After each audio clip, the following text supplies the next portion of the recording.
Item ಯಾವುದೇ ಇರಲಿ try ಮಾಡಿ ಆಚಿ ಚಿಕನ್ ಮಸಾಲಾ. ಪಶ್ಚಿಮ ಬಂಗಾಳದಲ್ಲಿ ದೀದಿ ಭದ್ರಕೋಟೆ ಛಿದ್ರವಾಗಿದೆ. 15 ವರ್ಷಗಳ ಮಮತಾ ಬ್ಯಾನರ್ಜಿ ದರ್ಬಾರಿಗೆ ಜನರು ಗುಡ್ ಬೈ ಹೇಳಿದ್ದಾರೆ. ಮೋದಿ ಶಾ ಹಿಡಿದ ಚಕ್ರವ್ಯೂಹದಲ್ಲಿ ಸೋತ ಮಮತಾ ಇದೀಗ ಧೂಳಿಪಟವಾಗಿದ್ದಾರೆ. ಬಿಜೆಪಿ ಬಂಗಾಳದಲ್ಲಿ ಮೊದಲ ಬಾರಿ ಅಧಿಕಾರದ ಚುಕ್ಕಾಣಿಯನ್ನ ಹಿಡಿಯಲಿದೆ. ಚುನಾವಣೆಯಲ್ಲಿ ನಾನು ಸೋತಿಲ್ಲ, ಸಿಎಂ ಸ್ಥಾನಕ್ಕೆ ರಾಜೀನಾಮೆಯನ್ನೂ ನೀಡುವುದಿಲ್ಲ ಅಂತ ಮಮತಾ ಇದೀಗ ಪಟ್ಟು ಹಿಡಿದಿದ್ದಾರೆ. ಹಾಗಾದ್ರೆ ಬಂಗಾಳದಲ್ಲಿ ಸಿಎಂ ಯಾರು ಆಗ್ತಾರೆ ಅನ್ನೋದು ಬಹಳಷ್ಟು ಕುತೂಹಲವನ್ನ ಮೂಡಿಸಿದೆ.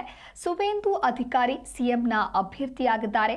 ಒಟ್ಟಾರೆಯಾಗಿ ಪಶ್ಚಿಮ ಬಂಗಾಳದ ಈ ಬೆಳವಣಿಗೆ ಸಾಕಷ್ಟು ಕುತೂಹಲಕ್ಕೆ ಕಾರಣ ಆಗ್ತಾ ಇದೆ. ಸಿಎಂ ಯಾರಾಗ್ತಾರೆ ಅನ್ನೋದೇ ಒಂದು ರೀತಿ ದೊಡ್ಡ ಪ್ರಶ್ನೆಯಾಗಿ ಪರಿಣಮಿಸಿದೆ. ಪಶ್ಚಿಮ ಬಂಗಾಳದಲ್ಲಿ ದೀದಿ ಭದ್ರಕೋಟೆ ಛಿದ್ರವಾಗಿರುವುದರಿಂದ ಭವಾನಿಪುರದಲ್ಲಿ ಮಮತಾ ಬ್ಯಾನರ್ಜಿ ಹೀನಾಯವಾದಂಥ ಸೋಲು ಕಂಡಿದ್ದಾರೆ. ಮೇ 9ಕ್ಕೆ ನೂತನ ಸಿಎಂ ಪ್ರಮಾಣ ವಚನ ಸ್ವೀಕಾರ ಮಾಡುವಂಥ ಸಾಧ್ಯತೆಗಳು ಕೂಡ ಇದೆ. ಮೋದಿ ಅಮಿತ್ ಶಾ ಮಾಸ್ಟರ್ ಪ್ಲಾನ್ ಏನೆಲ್ಲ ಆಗಿತ್ತು ಅವೆಲ್ಲವೂ ಕೂಡ ಈ ಒಂದು ಚುನಾವಣೆಯಲ್ಲಿ ವರ್ಕೌಟ್ ಆಗಿದೆ, ಅದರ ಫಲ ಸಿಕ್ಕಿದೆ. ಇನ್ನು ನಾನು ಸೋತಿಲ್ಲ, ರಾಜೀನಾಮೆಯನ್ನ ನೀಡೋದಿಲ್ಲ ಅಂತ ಹೇಳಿ ಮಮತಾ ಬ್ಯಾನರ್ಜಿ ಮಾತ್ರ ಬಿಗಿಪಟ್ಟು ಹಿಡಿದಿದ್ದಾರೆ. ಬಂಗಾಳ ರಾಜಕೀಯದಲ್ಲಿ ಒಂದು ರೀತಿ ಹೊಸ ಅಧ್ಯಾಯ ಆರಂಭ ಆಗ್ತಾ ಇದೆ. ಮೇ 9ಕ್ಕೆ ಮುಖ್ಯಮಂತ್ರಿ ಪದಗ್ರಹಣಕ್ಕೆ ಬಿಜೆಪಿ ಈಗ ಸಕಲ ರೀತಿಯಾದಂತಹ ಸಿದ್ಧತೆಯನ್ನ ಮಾಡಿಕೊಳ್ಳಲಾಗ್ತಾ ಇದೆ.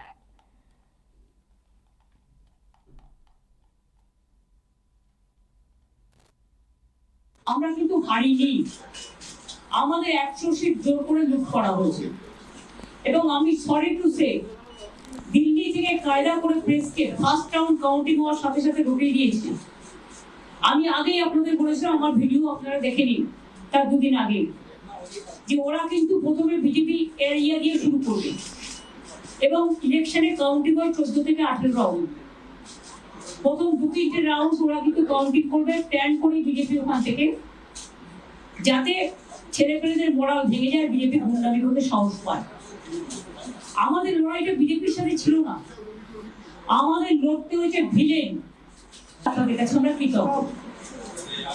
আমাদের প্রথম কথা হচ্ছে আমরা কিন্তু হারিনি, আমাদের 100 সিট জোর করে লুট করা হয়েছে এবং আমি সরি টু সে দিল্লি থেকে কায়দা করে প্রেসকে ফার্স্ট রাউন্ড কাউন্টিং হওয়ার সাথে সাথে ঢুকিয়ে দিয়েছে।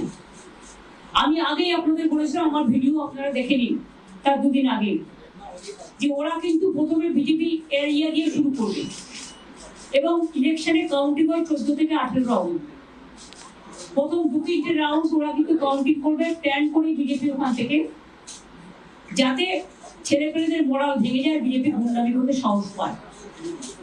আমাদের লড়াইটা বিজেপির সাথে ছিল না, আমাদের লড়তে হয়েছে ভিলেন, তাদের কাছে আমরা কৃতজ্ঞ। আমাদের প্রথম কথা হচ্ছে আমরা কিন্তু হারিনি, আমাদের 100 সিট জোর করে লুট করা হয়েছে এবং আমি সরি টু সে দিল্লি থেকে কায়দা করে প্রেসকে ফার্স্ট রাউন্ড কাউন্টিং হওয়ার সাথে সাথে ঢুকিয়ে